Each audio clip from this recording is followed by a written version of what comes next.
Let this circle represent $1 million. This is what $10 million would look like. This is what $100 million would look like. And this is what $1 billion would look like. Jeff Bezos, the founder of Amazon, has a net worth of 117 times this number. And then there's you. You're probably working a job right now, one that you got from the degree that you studied for in university. You probably don't have much in savings. Your living expenses seem ridiculously high. You feel as though you're not paid enough. You have credit card debt that needs taken care of. Maybe you're a student studying for a degree that you hope can bring some good money. You probably don't have any savings, only a pesky student debt hanging above your head. Wealth, getting rich, that all seems like a distant dream. How did they do it, you ask yourself, seeing all those millionaires and billionaires, especially the ones who got there at such a young age? It baffles you, it makes you angry. They got lucky. They were born into wealth. They cheated their way to that money. Doesn't make them honest evil, and you're not smart, and I'm just unlucky. Those dreams you had of buying that mansion, your favorite sports car, paying off your mortgage, traveling around the world, they'll forever remain that way, just dreams. Nothing more, nothing less. You come to the harsh realization it's a rigged game. It's been a rigged game from the start, and you're on the losing side of it. But what if I told you were wrong? What if there was a way of getting there? An actual equation to wealth, a science behind the way money works? What if you didn't have to abandon those dreams of paying off your parents' mortgage or traveling around the world? Would you call me a liar for saying so? I promise that I'm not. And by the end of this video, you'll understand there's a side to the coin that you're not being shown. But I warn you, the road is tough. It's filled with struggle. It's filled with ups and downs. It will need swallowing some difficult truths that the school system and society haven't told you yet. And let me be clear, there are many of you who will not make it to the end of this road. But for those of you that do, at the end of this road lies wealth beyond what you thought you could attain. At the end of that road lies the freedom of never having to worry about money again. So, are you with me? Still with me? Then let's not waste any more time. What do you really think about money? Is it something you work for? Is it earned or is it inherited? Is it the root cause of all evil? Are you desperate to have more of it? Have you been chasing it most of your life? Truth is, most of what you think about money has been influenced by your upbringing and environment. If you were born into a family that didn't have much money growing up, then you're more inclined to believe that you too will not grow up to have much money. Or perhaps you went on the complete opposite end and decided to make as much money as you can so that you will never be in that position again. The fact that your school didn't teach you much about this subject doesn't help things. And because of this, most of you are going to have false beliefs about money that aren't going to help you on this journey. Now stick with me here, because we're going to have to change the way you've been seeing money your whole life. Hollywood has always had a habit of depicting the wealthy and rich as evil, backstabbing, entitled, or corrupt individuals. Question is, have you bought into that stereotype? A recent report released by WealthX showed that of the world's ultra-wealthy, those that had a net worth of 30 million or more, 68% of them were self-made. And it seems like every other study backs up this conclusion. Warren Buffett, self-made billionaire. Howard Schultz, born in poverty. Oprah Winfrey, born in poverty. Jeff Bezos, self-made billionaire. Elon Musk, self-made billionaire. Sarah Blakely, self-made billionaire. What is it that these people know that you don't? Truth is, your equation is all wrong. Here's the two-dimensional equation that you've been taught. Money equals salary earned from a job. Past a certain point, the prospect of getting a job becomes the sole purpose of your education. So what's wrong with that, you ask? I'm going to assume that if you're watching this, you want to make money, a lot of it, and in as short an amount of time as possible. If that is your goal, then this equation for generating money will never get you there. We all have a precious resource, the most important resource of all. And once it's gone, there's no way of getting it back. That resource is time. In a standard job, the amount of money you earn is dependent on the amount of time you put into that job. If you earned $20 an hour and worked 40 hours a week, it would take you nearly 24 years to reach a total of $1 million. But that is without subtracting any taxes or any expenses that you will incur over 24 years. And let's not forget that inflation would make your $1 million less valuable. The reality is that on a salary of $20 an hour, you can only really be a millionaire at an old age by living frugally. And most of that precious resource known as time has slipped through your fingers. You traded all that time for money, and it wasn't even a substantial amount either. So again, you ask yourself, how is it then that there are self-made millionaires and billionaires at such young ages? What makes them so different? And the truth is, they have a better equation than you. They have a way of understanding money that you haven't quite grasped yet. Pay very close attention now. Stop chasing money. In a capitalist society, the rules of the game are as follows. You are paid in proportion to the perceived value that you have, and the people that perceive your value, they are the market, the consumers of the economy. The market is you, your friends, your family, your neighbors, your country. People complain that football players are overpaid, but for players to be paid millions, there has to be a market for the football industry in the first place. People have to see the value in football in the first place for them to want to spend money on matches and merchandise. And if the market has a high demand for football, guess what happens to the players who are at the top of their game? They are paid generously for it. It's not about how hard you work. The cleaner that's sweating and tiring himself out every day is paid far less than the accountant sitting behind a desk. Why? Because the market perceives the value of what the cleaner does to be far less than the accountant. As harsh as it may sound, the cleaner can be replaced by anybody. It isn't difficult to learn how to do his job, and therefore the market will not pay him more than the accountant, the guy who spent years studying numbers, the guy who has saved his clients thousands on their taxes.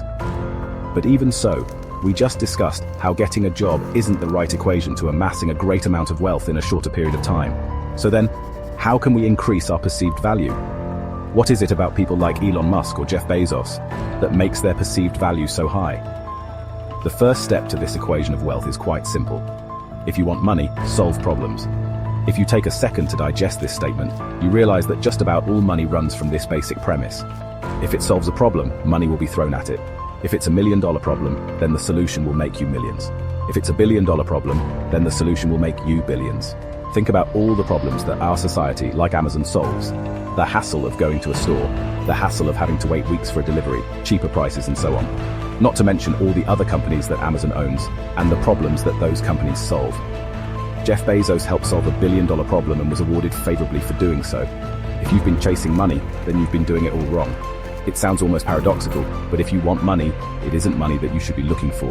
You should be looking for problems, and more importantly, solutions to those problems.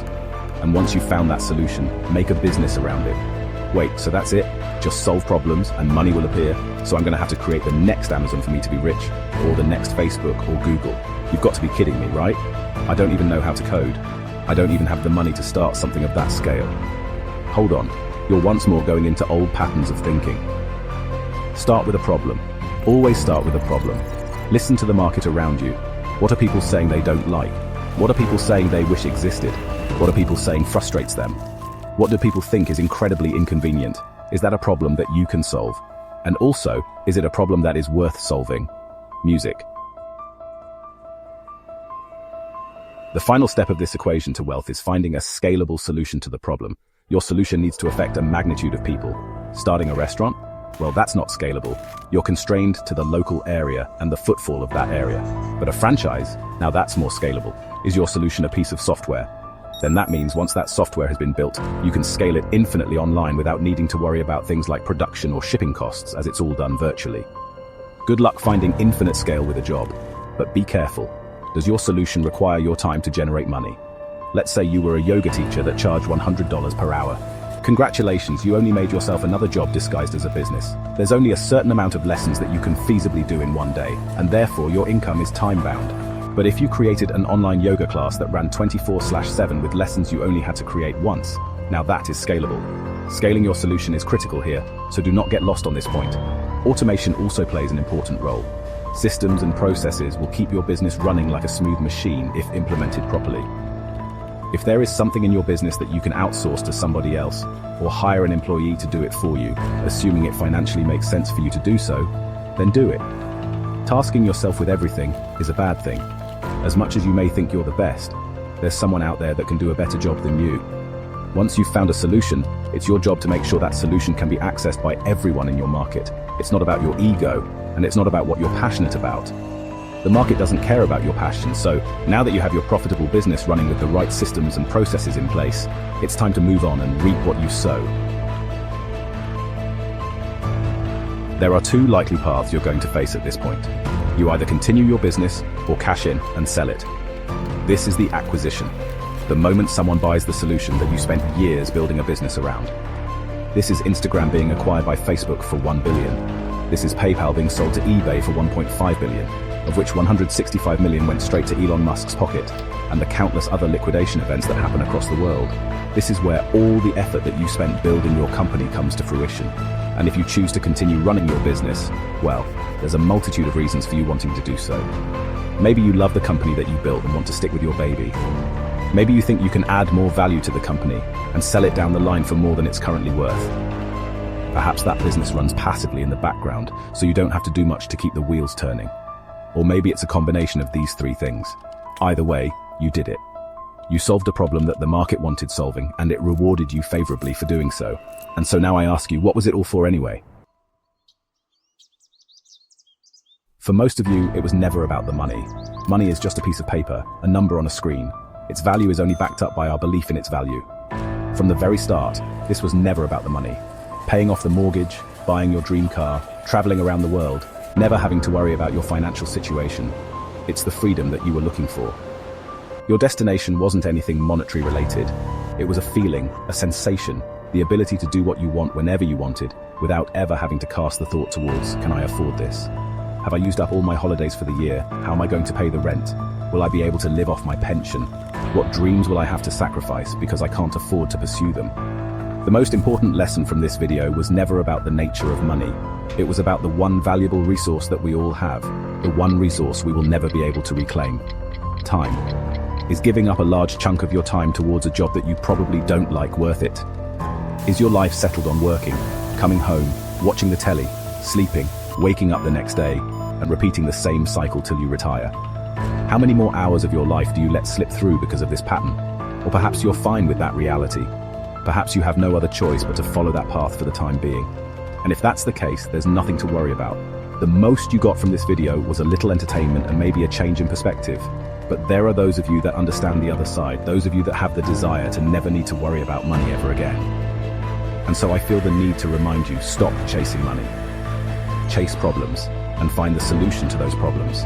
This is the equation through which all money is found. If you desire liberty through never needing to worry about money ever again, then let solving problems be the meaningful struggle in your life. Does it mean you'll be happy at the end of the road?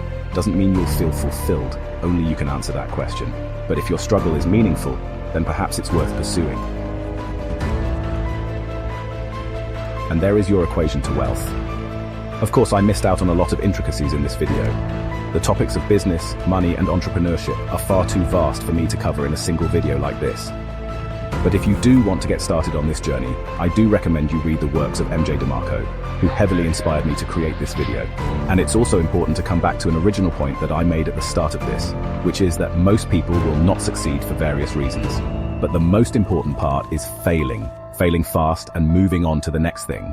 And if you're out there doing something that isn't strictly related to a business but you want to make money, then asking yourself the question of what problems am I solving could lead you to find ways of better monetizing whatever it is that you're doing. And that also includes a job and a career.